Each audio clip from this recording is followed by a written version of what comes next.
Hello, hockey and basketball fans. My name is David. Thought I would start this video on the evening of Sunday, 16th of July, 2023, Eastern Time. Thought I would do is make this video a response to one by the Gravita YouTube man, whose first name is Nathan, on his claims 2024 predictions for NHL standings and the winner of the Stanley Cup. So, before I go, just remember you can always, if you like the video, you can, make sure to click the like button. If you want to subscribe to my channel, please feel free to do so. If you do subscribe to my channel, you'll get more timely notifications of videos that I release. I try to put out videos at least every other week. So now I'm going to go to these for the Pacific Division. Just gonna skip ahead a little bit here. Alright, gonna do kind of like a 2-minute mark here, or a little bit after that. So, alright, so just gonna head on over to, I'm gonna go maybe go 5 minutes, whatever. Alright, he goes for the first 5 minutes, a little bit over that. So he claims that that in the Pacific Division, the Oilers, Golden Knights, Kings, Kraken, Canucks, Flames, Ducks, and Hawks will finish respectively 1st through 8th. Very interesting one because I look at the Oilers and their defense should be better with the addition of Mattias Ekholm for the Nashville Predators. That said, they did have a full postseason with Ekholm, and the Oilers end up, they're over-reliant on McDavid, Draisaitl, Nugent Hopkins, and their PP. And yes, their power play was good in the postseason, but when it was not one of those factors, it was not very good. Evander Kane took point production from Evander Kane took a huge nosedive against the Golden Knights. How many, if you guessed that this was the number of points Evander Kane put up against the Golden Knights, you'd be right. Austin Matthews, Leaf center, put up this many points in a 2023 conference semifinal against the Panthers, doing so in this many games. Evander Kane played in this many games. Then again, each of Kane and Matthews played in in each of his respective teams' games in the relevant conference semifinals. So we'll start ending a little bit by the 5.5 minute mark of Gravita's video. Yeah, in terms of the standings, my prediction is that among the Canadian teams in the Pacific, which has the most among most Canadian teams among all the divisions, I predict the Oilers will finish somewhere in the top 3. I'm not sure exactly where. I predict it'll be, I don't know. I feel the Kings lost a lot. Gabe Vilardi gone, others gone. So maybe a little bit of an overestimate. Pierre-Luc Dubois, maybe a massive overpay. Who knows? Goaltending still a question mark, so we'll have to see what happens. Which of the Kings and Kraken ends up finishing in the top 3 in the Pacific. But I figure that the Canucks and Flames are going to have some big issues. Well, Flames are going to have some big issues. They haven't exactly made moves. Not a lot of moves. They don't have a lot of cap space, but heck, the Leafs made some moves, and yes, they have to free up cap space and all, but this is the offseason time to be bold, and I don't think Flames' new GM Conroy has made boatload of moves, thinking, keep Kadri, Huberdeau, Uyghur together. And isn't the offseason a time for a shakeup? To me, I don't see the Flames as a playoff team. I agree with Gravita that the Flames are not going to be are not likely to be a playoff team during the coming season. So it's a question where the Flames are going to finish if they don't make more moves than they already have. The Canucks, I like the moves of additions of Ian Cole and Carson Soucy on the blue line. Who knows, however, if Canucks have made enough moves. It's just, yes, Pacific Division is a tough one, but again, these Canucks just, defense was a disaster last season. Yes, Oliver Ekman-Larsson contract bought out, but still, it's hard not to notice. I think the Canucks are going to have being tough to even finish in the top four. They may, but you never know. Carson Soucy picked up from the Kraken on free agencies. Who knows? So now I'm going to go to the Central Division. Yeah, Ducks and Sharks in the bottom. There. So in terms of the Central Division, I think the Stars, Avs, and Wild definitely are in the mix for the top three. I think the Jets are going to struggle just to get in the top four. Yes, they got a haul back for Pierre-Luc Dubois, but who knows? With the team culture, even Blake Wheeler bought out, Carl Hellebuyck goes, and we'll have to see what happens with Laurent Brossoit. If he can be the competent backup, competent goalie that he was against the Jets only in April. We'll have to see. But, Brossoit may be part of the future, but he's only signed for this season. And if he and Hellebuyck go, oh boy, the Jets are going to be in trouble in net. I'm not saying that that's going to be that the lack of a goalie is going to be fatal for the Jets, in terms of a good one. Hey, the Leafs have made the postseason 7 seasons in a row. Freddie Anderson wasn't exactly a game stealer. He was a starter, and he ate up a lot of minutes. He was, the problem was backups, and maybe the Jets will have a wonderful season, but again, it's going to be tough to see the Jets see playoff action, competing with the Preds as well. Maybe, hey, the Preds didn't exactly fall down.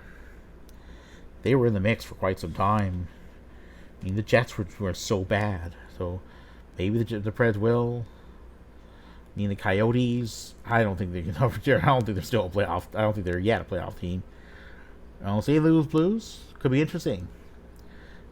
Last season was rough for them, and Jordan Binnington got suspended at least one game after using his blocker in a fight, and he was ejected from that game. So it'll be interesting to see at least. So let's see what happens. My prediction is, among Canadian teams in the Central, the Jets are going to be in tough. They were in a top 3 divisional spot at some point last season, but then they tumbled out. And So let's see what happens. So now I'm going to move on to the Metro. Doesn't need a lot of talking here. There are no Canadian teams in it. But I see the Devils, Canes, and Rangers in the mix for top 3 divisional spots. I see the Isles. I see the Isles and Pens in the mix for that 4th spot. In terms of playoff teams, I don't really know. Really depends on how the teams in the Atlantic finish. It could be the Atlantic Division has 3 playoff teams, all in the top 3 divisional spots, and the others not. So let's see what happens. I'd say the Capitals haven't made enough changes. Capitals, I think, are going to struggle again. They have some aging vets, including Alexander Ovechkin, who's been around forever. But who knows?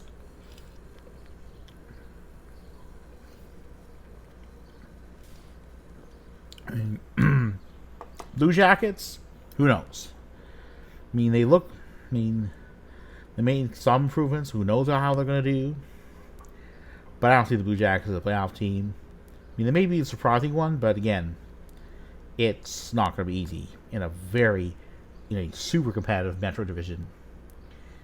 So in terms of Nathan Gravitas' predictions, he listed respectively the Devils, Canes, Rangers, Pens, Isles, Blue Jackets, Caps, and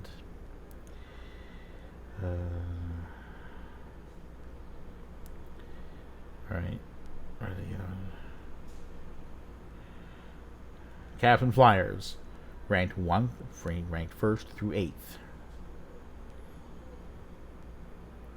In the in the Central, he ranked the Stars, Avs, Wild, Preds, Jets, Yotes, Blues, and Hawks first to eighth.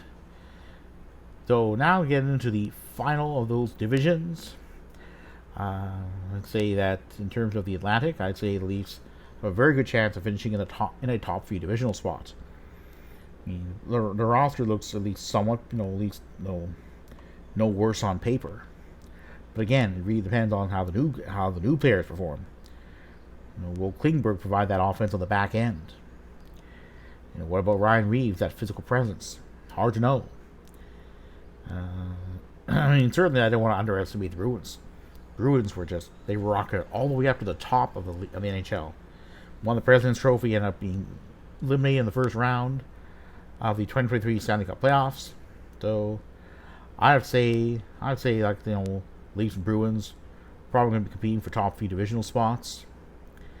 And I also give the Panthers a slight advantage over the Bolts. I mean, those Bolts were real brutal defense against the Leafs. I'd say that the Bolts team look to be on the way down, and it may very well be so far down that they end up the Bolts end up finishing out of a playoff spot. Who knows though? I mean, Bolts have some competition. The Bolts Panthers have some competition. I mean, Sens look like somewhat better. I mean, make a push like the Canucks 2 seasons ago did. But again, it's not going to be easy to see the Sens see playoff action. Wings and Sabres, who knows? The Habs probably not going to remain brutal. Probably remain at the bottom of the division. And, well, just to recap, a team that finishes in one of these top divisional spots will automatically qualify. A team that ends up in one of these bottom spots will automatically not qualify. So a team that finishes 4th or 5th may qualify for playoff action, depending on what happens, depending on the points earned by those teams in the relevant conference that don't end their seasons in top 3 divisional spots. So, because the Jets finished in 4th, in their division in 4th, they had a chance to qualify.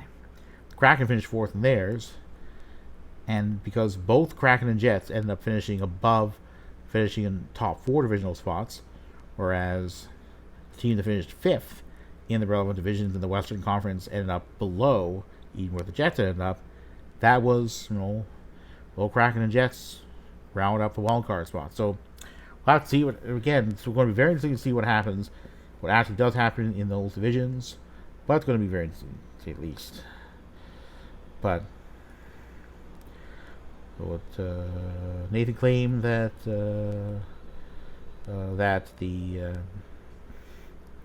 the Leafs, Bruins, Panthers, Bolts, Sens, Wings, Sabres, and Habs would respectively finish 1st through 8th. So in terms of the postseason, I'm gonna go to kind of like in terms of the postseason. That's going to be interesting to see these. So, alright, so we're going to go here.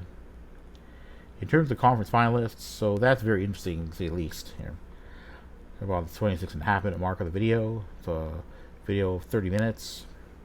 So, predictions of the Oilers, Kraken, Devils, and Panthers expected to be conference finalists. It's so hard to tell at this point, because much depends on how many of those teams actually see playoff action. Obviously, the Oilers in, Devils likely going to be in, Kraken and Panthers we'll have to see. And then there's also the question of the Oilers, and is their defense a lot better? Can they stop relying so much in the postseason on their power play and on a few players at the top? I mean, let's look what happened last offseason. I mean, Evander Kane ended up not producing at any point. Put up just 1 point, and that was in the last game of that Golden Knights series. So yeah, my prediction is that the Oilers are going to be in tough, in the postseason. It's a question of, can they get past the opening round? And if they do, can they win even one game? Two seasons ago, the Oilers ended up being swept by the Avs in that series, and that fourth game was a track meet. So I have to see what happens. It'll be very interesting to say the least if the Oilers get that far. I'm really hoping for the Leafs to win a Stanley Cup. It's long past time, but as much as I believe as a fan of the Leafs that the Leafs will win a Stanley Cup, I have to be skeptical. Goaltending's a mess. I mean, Matt Murray was unavailable for too many stretches. Two stretches he was unavailable for over a month. Making Ilya Samsonov the de facto starter. But Samsonov has a contract that is no longer valid. Leafs did give him a qualifying offer, but he has arbitration rights that he has chosen to exercise. The arbitration hearing later this month, unless Leafs can reach a deal with him, it may very well be that he prices himself off Leafs roster. And what the Leafs going to do for goaltending? Big question mark. Defense is a question mark as well, but we'll have to see what happens. It's going to be very interesting to say the least among the Canadian teams. So just to recap, I see the Leafs and Oilers qualifying for playoff action, and that may be it for Canadian teams. I mean the Jets and Canucks. Gravita claimed would come close among Canadian teams qualifying for playoff action, the closest. But again, who knows? It's going to be, the Oilers and Leafs have been the only Canadian teams to have qualified for playoff action in each of the last 4 seasons. But again, let's see what happens. Anyway, go Leafs go Canada go, and go Raps go. So, just to recap, if you like the video, make sure to click the like button. If you want to subscribe to my channel, please feel free to do so. Please note that liking and subscribing are optional. And I'm going to get on with my evening, see how the rest of it goes. Goodbye for now.